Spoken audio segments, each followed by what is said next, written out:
晨阳光才准备要露脸，钟先生一家人已经在厨房里工作了4个小时。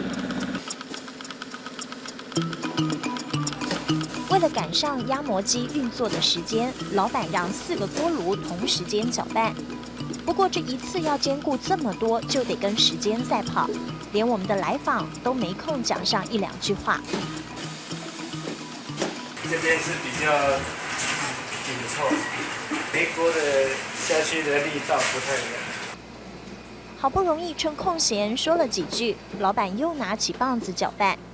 这一刻都不能耽误的动作，就是做花生豆腐的关键。这个搅拌的动作如果不完整的话，我们内行人一入口不用吞，一入口就知道它煮的够不够。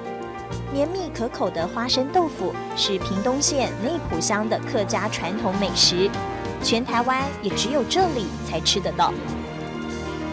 而花生豆腐之所以呈现淡紫色，是因为花生的薄膜含有植物性铁，遇到高温就会变成紫色。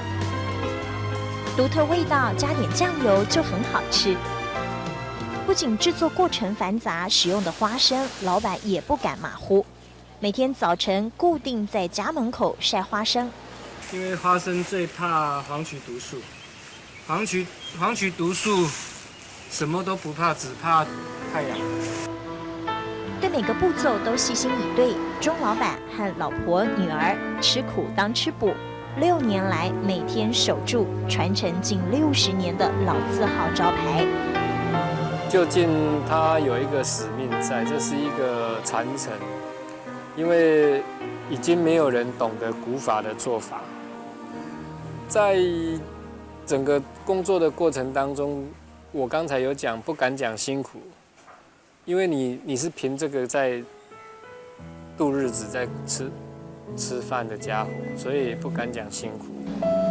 继承丈母娘的古法手艺，钟先生一家人用心用感情做花生豆腐，盼每个来往的客人能够体会到客家传统美食的精髓所在。